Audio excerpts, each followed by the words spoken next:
Susan Lee has written to the Senate President and to the Speaker of the House, warning that those comments, even if not meant literally, could be taken literally and risked further inflaming social tensions amid rising terror threat levels. Joining me now is National Senator M.Canavan. Matt, thanks for coming on the program. What I'm curious about is why would Susan Lee need to write a letter? Shouldn't the Leader of the House and the Senate President automatically launch an investigation after hearing that, just as we all heard it? Look, you would hope so, but it seems like the Labor Party is intent here, James, on whitewashing this incident. They're downplaying it. And look, I think this is in a different ballpark than other outbursts we've seen from Senator Thorpe. Previously, she's disrupted official proceedings, made a bit of a loud of herself on the streets of Melbourne. All things that are not desirable, but I've sort of parked them in the category of, well, the voters will have their say. But this is a call to conduct a violent act. And I know Senator Thorpe is now saying, I didn't mean it literally, but that's not what she said at the time. And this has to be taken much more seriously than the government is doing. The last time an MP was expelled from the Parliament was in 1920. That MP simply said that he referred to the British Empire as this bloody and accursed empire, and he was expelled for disloyalty and sedition.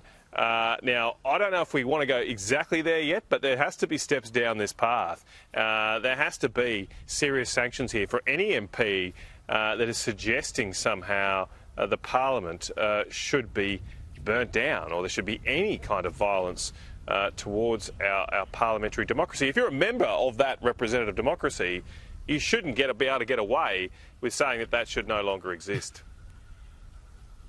I would have thought so, and we'll watch eagerly to see what takes place, if anything, in that situation. I want to ask you about One Nation leader Pauline Hanson's call for the PM to send Gazan asylum seekers home now that the fighting has ended, and to cancel the temporary visas that have been issued to about 786 Palestinians still to arrive from Gaza. Do you agree with Senator Hanson's call? Well, there's no way we should be taking more people from Gaza now that the conflict is over. We never should have taken them in this way in the first place. That's the point myself and my colleagues have been making ever since this ridiculously hasty decision was taken. We have proper processes that need to go through, of course, before anyone arrives in this country. Those processes have to be very strict for people coming from a war-torn environment. And my understanding was that there was no ability to do those assessments in person, on the ground, in the Middle East, before people arrived here. And that, to my mind, is a completely unacceptable risk to the Australian people, that we could only do those assessments after they arrived. Now, in terms of this is the problem with Senator Hanson's suggestion here, and it's an understandable one, but like a lot of times from One Nation, it's not particularly practical. Once they're here, of course, it's going to be pretty much impossible to send these people back to Gaza. There's no logistical way to do that right now. Maybe one day that can happen, but it can't happen anytime soon, which goes to the point. The point here should not be accepting them in the first place, because if they come here, we find out there's an issue, we're pretty much in a very bad place. And that's the thing that I think annoys most Australians. We hear the phrase temporary visa, and we all know temporary means anything but temporary. We've just got about a minute left, but I wanted to ask you about the Victorian Police Commissioner saying that the pro-Palestine protests had taken up more than 25,000 police shifts over the past 2 years.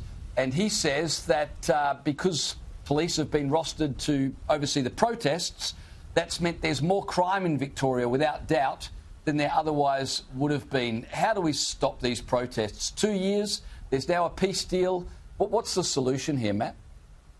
Well, there needs to be regulation of that. There's regulation of how and when you can protest around our parliament. There should be the same around the country. We should allow protests, but it needs to be reasonable, and this is clearly unreasonable. I've seen the Premier of Victoria out there today saying Melbourne is safe. It's like she's Baghdad Bob, you know, she's Jolly Montes Jacinta, while crime is out of control behind her, trying to say that everything is good and fine. That is a bigger problem, I think, than these protests. You've got a Premier down there who just doesn't seem to know what the problems are, let alone have a solution to them. Yeah, well, I think you're absolutely right about that. And for the police commissioner himself to say crime is worse because we've been diverted and distracted by these protests is, well, I think it would outrage most Australians. M.Canavan, thanks for coming on the program tonight. That's it from me. Thanks for your company, but do stay tuned.